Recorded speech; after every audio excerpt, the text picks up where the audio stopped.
똑똑 솔깃한 라디오.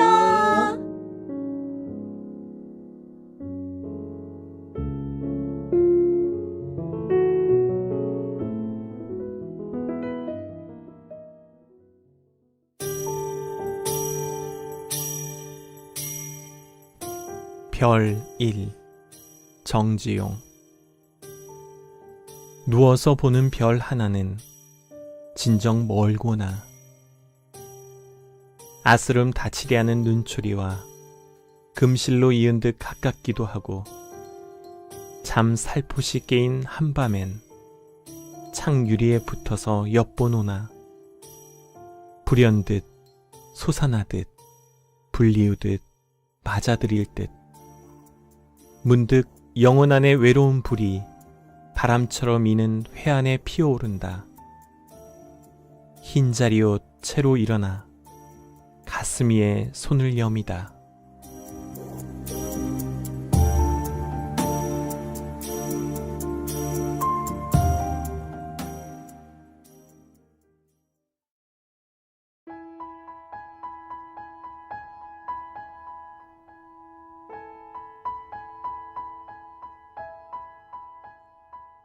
소설 들려주는 여자.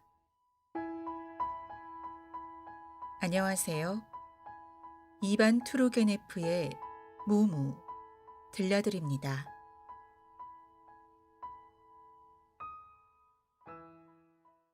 무무.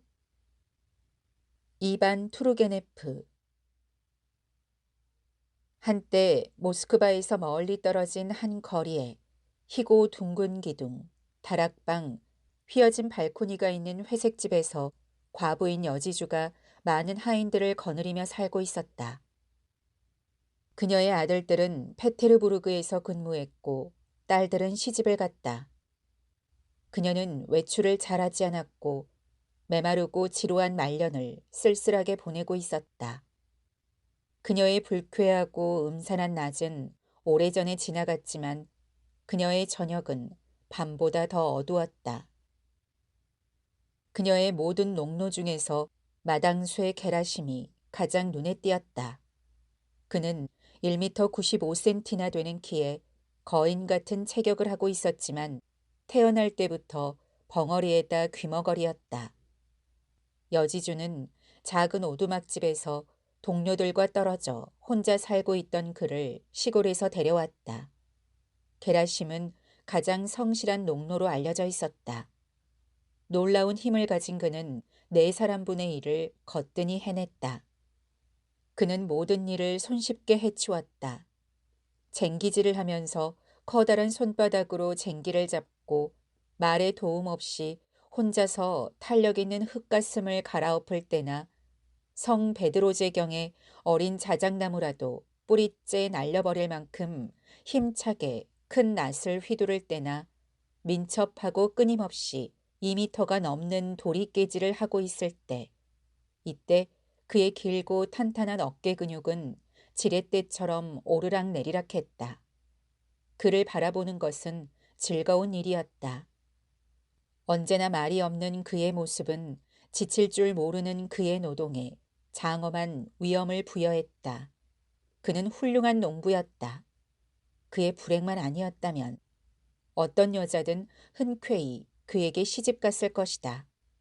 그런데 여주인이 바로 이 게라심을 모스크바로 데려와서 그에게 장화를 사주고 여름용 카프탄과 겨울용 모피 외투를 지어주었고 그의 손에 빗자루와 삽을 쥐어주면서 그를 마당쇠로 만들었다.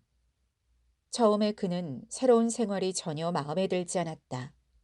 그는 어린 시절부터 들일과 시골 생활에 익숙해져 있었다.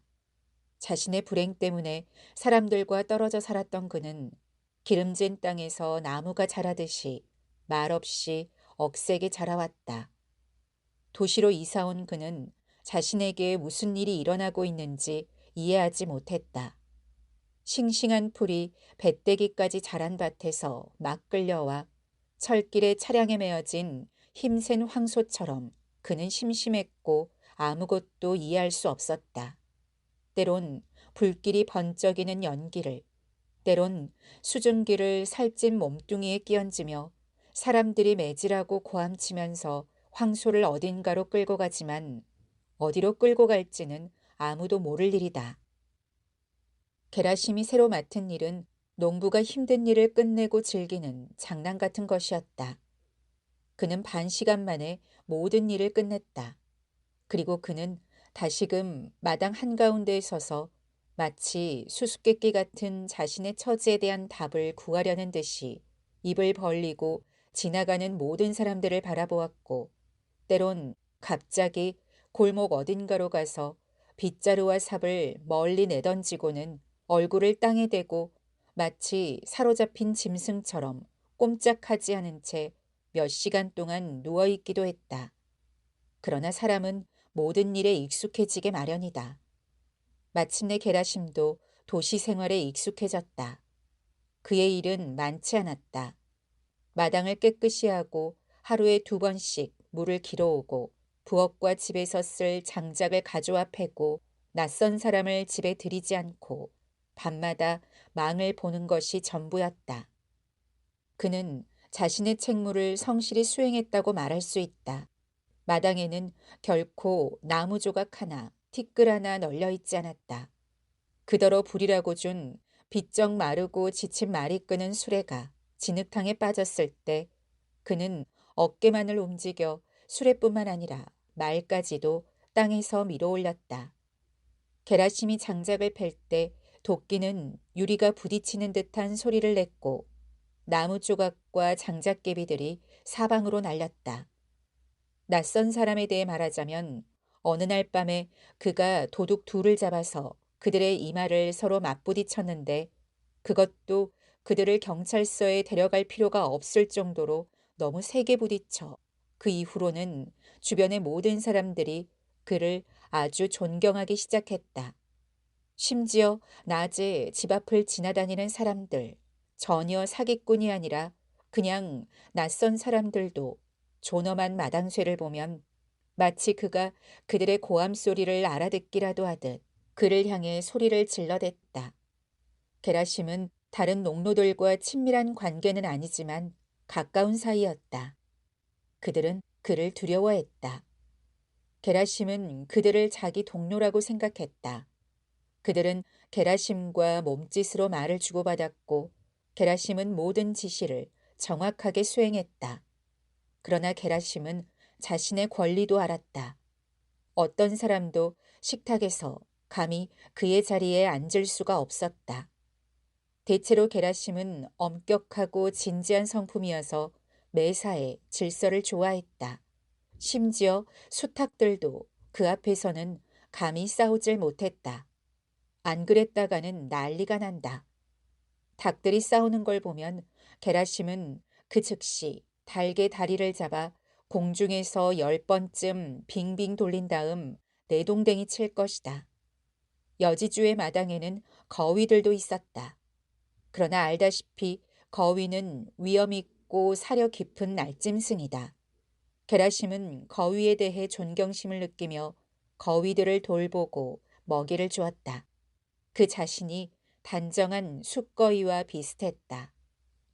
그는 부엌 위에 작은 방을 배정받았다.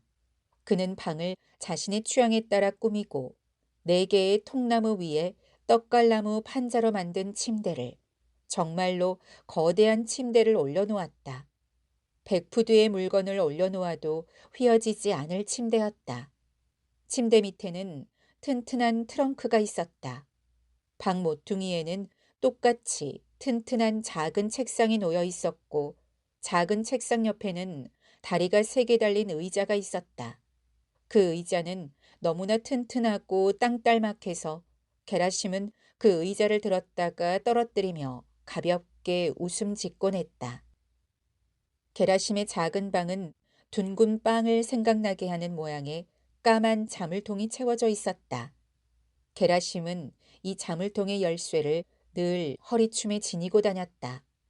그는 자기 방에 사람들이 들락날락하는 걸 좋아하지 않았다.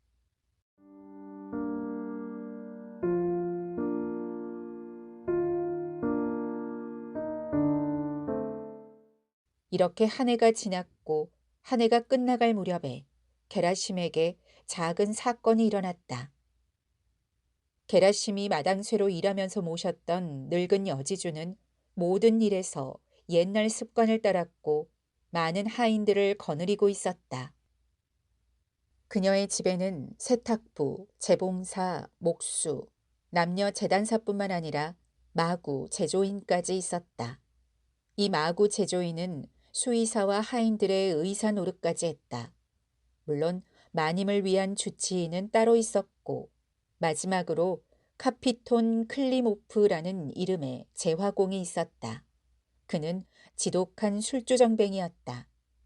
클리모프는 스스로를 자신의 장점을 인정받지 못하는 모욕당한 존재이며 시골 구석과도 같은 모스크바에서 일 없이 살아서는 안 될 교양 있는 페테르부르크 사람이라고 생각했다. 술을 마시면 그는 가슴을 치면서 정말로 슬퍼서 술을 마신다고 띄엄띄엄 말했다. 한 번은 여지주가 하인장 가브릴라와 함께 클리모프에 대해 이야기하고 있었다. 노란 눈과 오리 코로 판단해 볼 때 가브릴라는 운명에 의해 책임자로 임명된 듯한 사람이었다. 여지주는 전날 밤 골목 어딘가에서 막 발견한 카피톤의 타락한 도덕성에 대해 유감을 표했다. 그런데 가브릴라, 여지주가 갑자기 말문을 열었다. 그를 결혼시켜야 하지 않을까? 그러면 아마도 좀 정신을 차릴 거야. 시키실 수 있다마다요. 하실 수 있습니다. 가브릴라가 대답했다.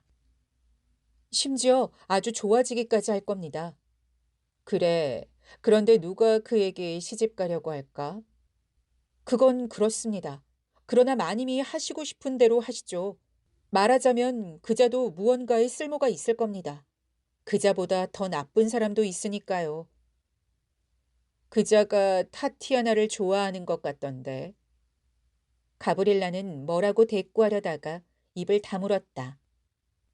그래, 그자를 타티아나와 결혼시켜야겠어. 여지주는 만족스럽게 코담배를 들이마시며 결정했다. 알아들었나? 알았습니다.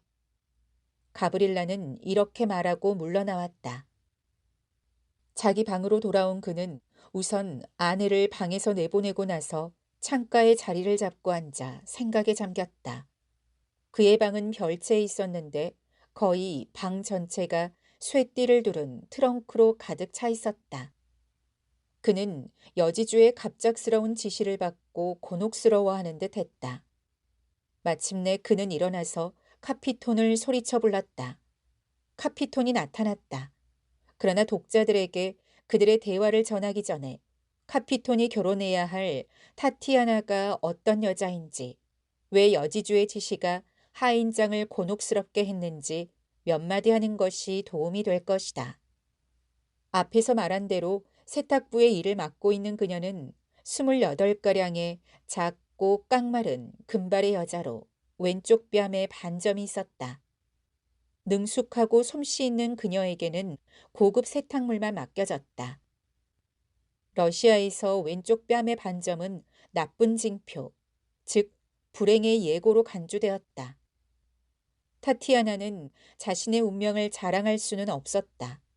어린 시절부터 그녀는 나쁜 대우를 받았다. 그녀는 두 사람 몫을 일했지만 어떤 귀여움도 받지 못했고 급료도 아주 적게 받았다. 피부치도 없는 것이나 다름없었다.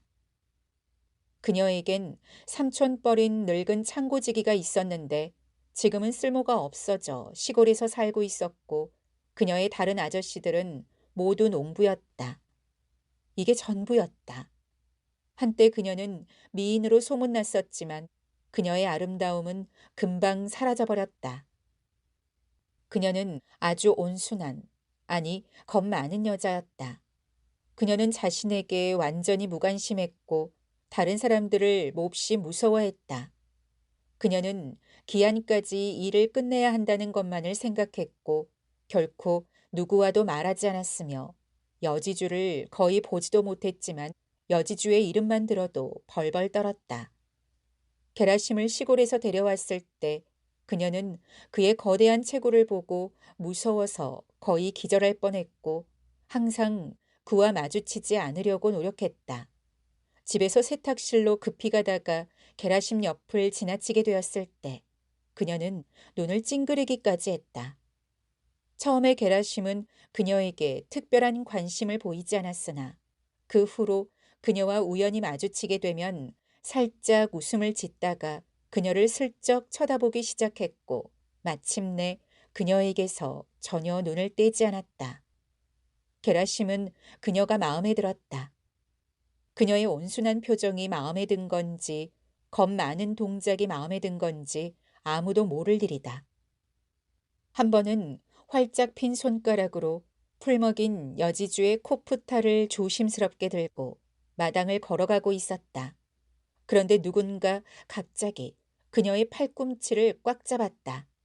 그녀는 뒤돌아보고 비명을 질렀다. 그녀의 뒤에 게라심이 서 있었던 것이다. 멍청하게 웃고 부드럽게 버벅거리면서 그는 꼬리와 날개에 금박을 입힌 수탉 모양의 당밀 과자를 그녀에게 쑥 내밀었다. 그녀는 거절하고 싶었지만 그는 그녀의 손에 당밀 과자를 꽉 쥐어주고 머리를 끄덕이고는 저만 채 가다가 다시 한번 뒤돌아서서 아주 다정스럽게 뭐라고 버벅거렸다. 이날부터 그는 그녀를 편하게 내버려 두지 않았다. 그녀가 가는 곳이면 어디든 그 즉시 나타나 그녀를 향해 걸어오면서 미소를 짓고 버벅거리고 두 손을 흔들며 품속에서 리본을 불쑥 꺼내어 그녀에게 건네주고 빗자루로 그녀 앞에서 먼지를 털어내곤 했다. 이 가련한 처녀는 어떻게 처신해야 할지 뭘 해야 할지를 전혀 몰랐다. 곧 온 집안 사람들이 벙어리 마당쇠의 행실을 알게 되었다. 조롱과 농담과 비꼬는 말이 타티아나에게 쏟아졌다. 그러나 누구도 게라심을 놀릴 생각은 하지 못했다. 그는 농담을 좋아하지 않았다. 사람들은 그 앞에서는 그녀를 편안하게 내버려 두었다. 좋든 싫든 간에 그녀는 그의 보호를 받고 있었다. 다른 모든 농아들처럼 그는 매우 통찰력이 깊었고 사람들이 자신이나 그녀를 놀릴 때를 아주 잘 알았다. 한 번은 식탁에서 타티아나의 상관인 수석 세탁부가 타티아나에게 집적대며 짓궂게 놀려대서 이 가련한 처녀는 눈길을 어디에 둬야 할지 모르고 화가 나서 하마터면 울음을 터뜨릴 뻔했다. 게라심이 갑자기 일어나서 거대한 손을 쭉 뻗어 수석 세탁부의 머리에 얹어놓고 음울하고 무섭게 그녀의 얼굴을 쳐다보는 바람에 그녀는 너무나 무서워서 식탁에 몸을 구부렸다. 모두가 잠잠했다. 게라심은 다시 숟가락을 들고 계속해서 양배추국을 떠먹었다. 저봐, 악마 같은 벙어리 놈이야. 사람들이 나지막하게 웅얼거렸다. 수석 세탁부는 자리에서 일어나 여자 숙소로 가버렸다. 또 한 번은 카피톤, 방금 우리가 말했던 바로 그 카피톤이 어쩐지 아주 다정하게 타티아나와 열심히 이야기하고 있는 걸 본 게라심이 손가락으로 그를 불러서 마차 보관소로 데리고 간 다음 모퉁이에 있는 끌채의 끝을 잡고는 슬쩍 그러나 의미심장하게 그를 위협했다. 이때부터 아무도 타티아나와 이야기하지 않았다. 그리고 이 모든 일에 대해 게라심은 벌을 받지 않았다. 실제로 수석 세탁부는 여자 숙소로 달려가서 곧바로 기절했고 너무나 요란스럽게 수선을 피우는 바람에 게라심의 거친 행동은 그날로 여지주의 귀에까지 들어갔었다. 그러나 괴팍스러운 노파는 수석 세탁부가 심하게 모욕을 느낄 정도로 어떻게 게라심이 그 묵직한 손으로 그녀를 눌렀는지 여러 번 되풀이해서 말하도록 했고 다음 날엔 게라심에게 은화 1루블을 보내기까지 했다. 여지주는 게라심을 충직하고 힘센 경비원으로 총애했다. 게라심은 마땅히 여지주를 두려워했지만 그녀의 은총을 기대하며 타티아나와의 결혼을 허락해 주도록 청하려고 했다. 그는 단정한 모습으로 여지주 앞에 나타나려고 하인장이 약속한 새 카프탄을 기다리고 있었다. 그런데 갑자기 여지주가 타티아나를 카피톤에게 시집 보낼 생각을 했던 것이다. 이제 독자들은 마님과 얘기하고 나서 하인장 가브리엘라가 곤혹스러워했던 이유를 잘 이해할 것이다. 물론 마님은 게라심을 총애하지. 가브리엘라는 이 점을 잘 알고 있었고 그래서 그도 게라심을 잘 대해주었다. 창가에 앉아서 가브리엘라는 생각했다. 그러나 그는 순종적인 사람이야. 게라심이 타티아나를 쫓아다닌다고 마님께 보고할 순 없어. 그래, 그게 옳아. 그가 어떻게 남편 노릇을 하겠어. 그런데 정말로 어쩌지? 이 괴물이 타티아나를 카피톤에게 시집 보낸다는 걸 알면 정말이지 집안의 모든 것을 박살낼 텐데 그와 부딪혀서는 안 돼. 맙소사, 정말이지 이 괴물을 무슨 수로 설득한단 말인가. 카피톤이 나타나는 바람에 가브릴라의 생각이 끊겼다. 경박한 제화공은 방으로 들어와 뒷짐을 지고 문가에 툭 튀어나온 병 모서리에 허물없이 기대고 서서 왼쪽 다리 앞에 오른쪽 다리를 십자로 꼬고는 자, 여기 왔소이다. 무슨 일이요? 라고 생각하며 머리를 흔들었다.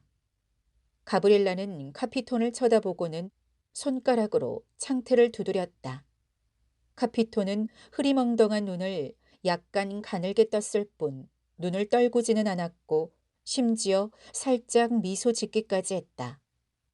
그는 자, 내가 여기 왔소이다. 뭘 그렇게 보고 있소? 라고 생각하며 사방으로 흐트러진 희끗희끗한 머리칼을 한 손으로 쓸어 올렸다. 좋군. 가브릴라가 말하고 잠시 말을 멈추었다. 좋아, 말해 못하겠어. 카피토는 다만 어깨를 으쓱했다. 아마도 넌 더 좋겠지.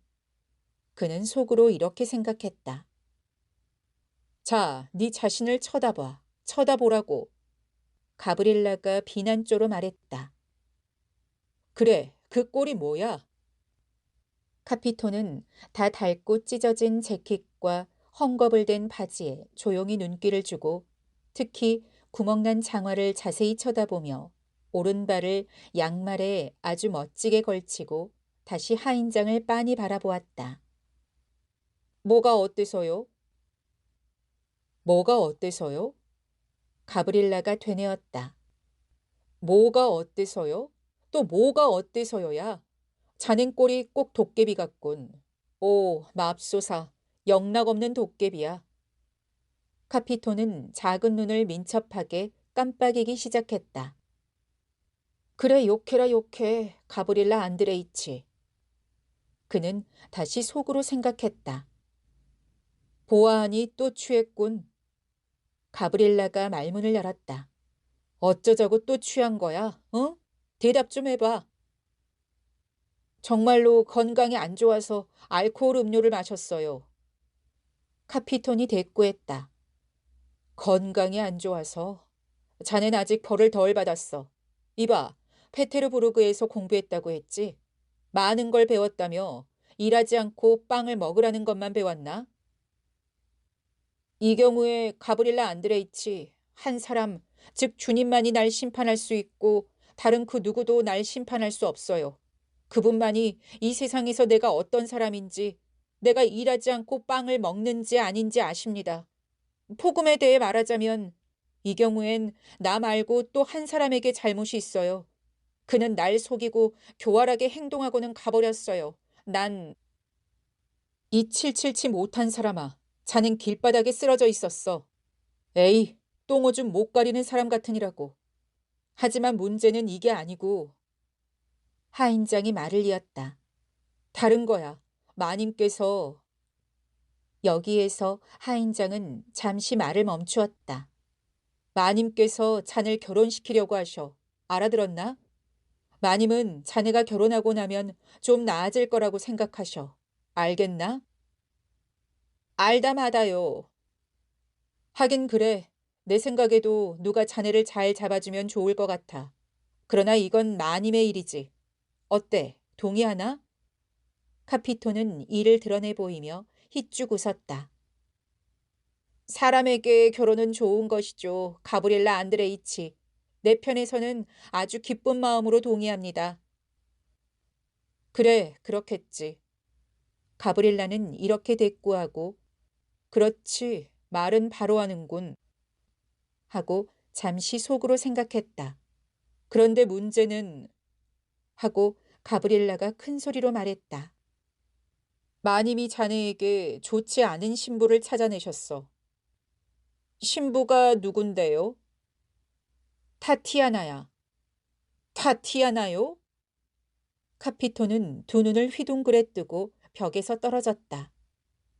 그런데 왜 놀라는 건가? 그녀가 마음에 안 드나? 마음에 안 들다니요, 가브릴라 안드레이치. 그녀는 괜찮은 일꾼이고 온순한 처녀죠. 그러나 가브릴라 안드레이치, 당신도 알다시피 그 무서운 악마 같은 자가 그녀를 쫓아다니고 있잖아요. 이봐, 알고 있어. 모든 걸 알고 있다고. 하인장은 화를 내며 카피톤의 말을 끊었다. 그러니까 당치도 않아요, 가브릴라 안드레이치. 그자는 날 죽일 거요. 파리 한 마리를 쳐 죽이듯이 정말로 날 죽일 겁니다. 당신도 알다시피 그자는 엄청나게 큰 손을 가지고 있어요. 정말로 미닌과 포자르스키의 손을 갖고 있다고요. 그자는 귀머거리니까 때리는 소리도 듣지 못할 거예요. 마치 꿈속에서 거대한 주먹을 휘두르는 것 같겠죠. 그자를 도저히 진정시킬 수가 없어요. 왜냐고요? 그 이유는 당신도 알잖아요, 가브리엘라 안드레이치. 그는 귀머거리인데다 지독한 멍청이죠. 그자는 짐승이나 우상과 마찬가지예요, 가브릴라 안드레이치. 아니, 우상보다도 더 나쁜 사시나무 같아요.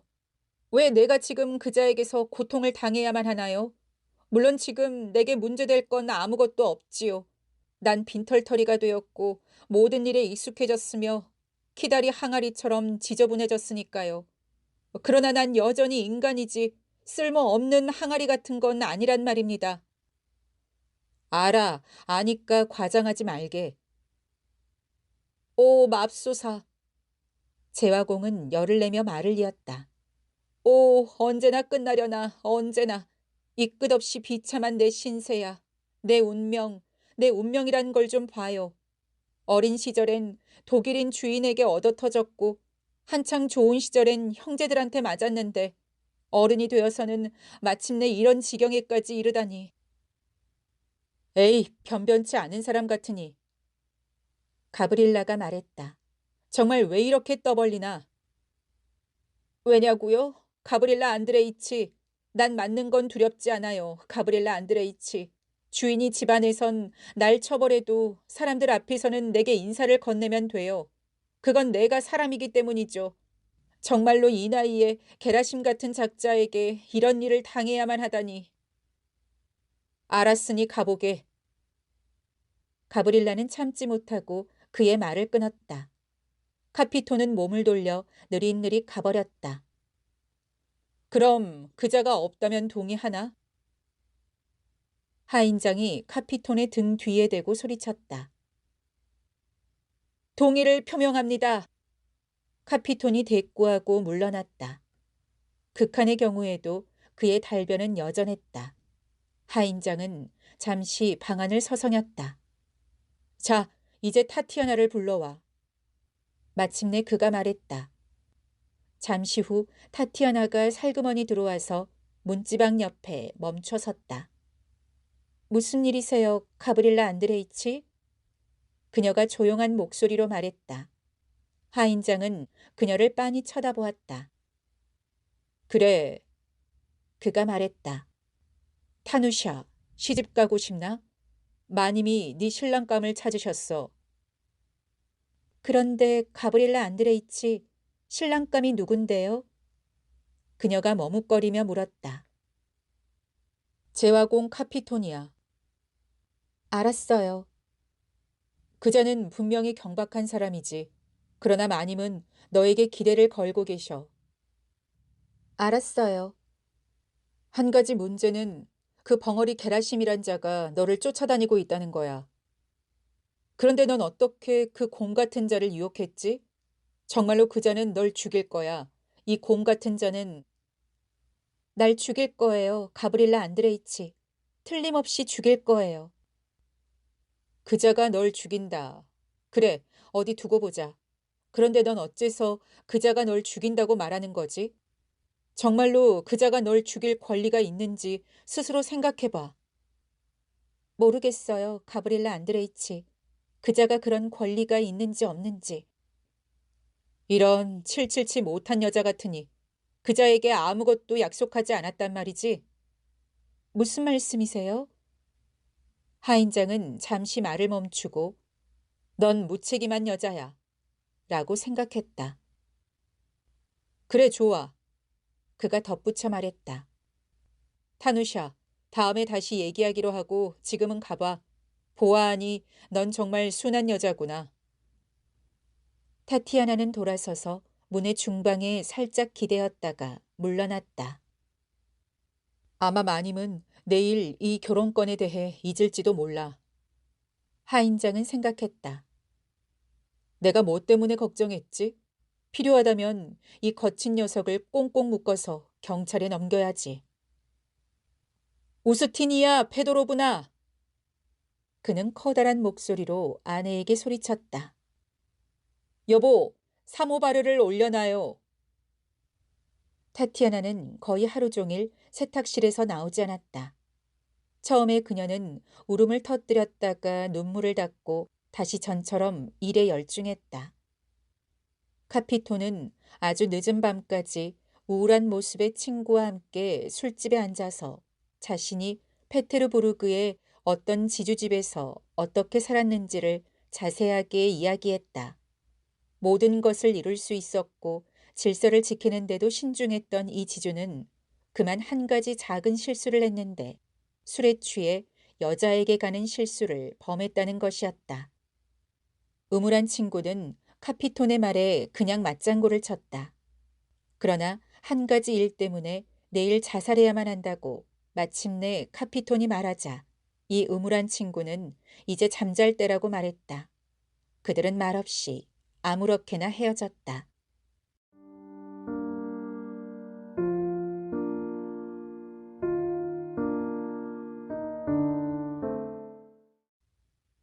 한편 하인장의 기대는 빗나갔다. 여지주는 카피톤의 결혼에 대한 생각에 몰두하고 있어서 밤에는 말동무와 이에 대한 얘기만 했다. 이 말동무는 여지주가 잠을 못 이룰 때만 여지주의 집에 묵었고 낮에는 밤에 마차를 끄는 마부처럼 잠을 잤다. 가브릴라가 차를 마신 후 보고서를 들고 여지주에게 갔을 때 여지주는 맨 먼저 결혼 준비가 어떻게 되어가느냐고 물었던 것이다. 물론 그는 결혼 준비가 더할 나위 없이 잘 진행되고 있고 카피톤이 오늘 마님에게 인사하러 나타날 것이라고 대답했다. 여지주는 왠지 기분이 안 좋아서 잠시만 일을 보았다. 자기 방으로 돌아온 하인장은 회의를 소집했다. 이 일은 특별히 의논할 필요가 있었던 것이다. 물론 타티아나는 반대하지 않았다. 그러나 카피토는 자기는 머리가 하나지 두세 개가 아니라고 큰 소리로 말했다. 게라심은 침울한 표정으로 모든 사람들을 재빨리 쳐다보고 여자들의 별채를 떠나지 않았다. 그는 자기에게 좋지 않은 일이 꾸며지고 있다는 걸 알아챈 듯했다. 그 자리에 모인 사람들은 모든 경우를 대비해서, 즉 안전을 위해 카피톤을 정수기와 함께 창고에 가둬야 된다고 말문을 열고는 깊은 생각에 잠겼다. 이 중에는 감초 아저씨라 불리는 늙은 식당 일꾼도 있었다.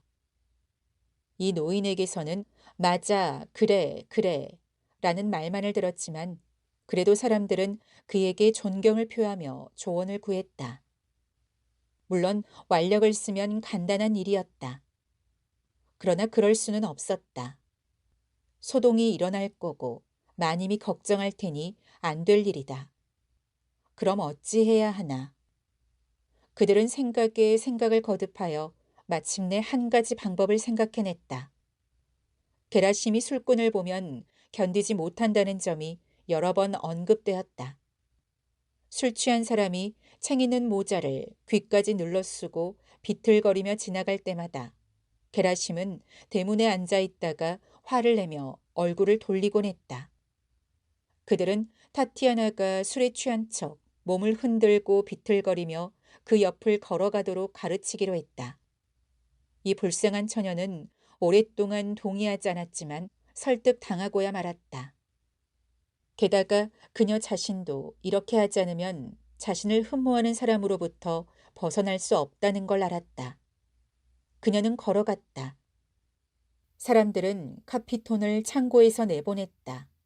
이 일은 그와 관계가 있기 때문이었다. 게라심은 대문의 받침두리에 앉아서 삽을 땅에 찔러대고 있었다. 사람들이 사방에서 창문 뒤 커튼 사이로 그를 바라보았다. 계략은 더할 나위 없이 훌륭했다. 타티아나를 보자 그는 우선 평소대로 부드럽게 버벅거리며 머리를 끄덕였다. 그러고 나서 그녀를 자세히 보더니 삽을 내던지고 벌떡 일어나 그녀를 향해 다가가 자기 얼굴을 그녀의 얼굴에 바짝 들이댔다.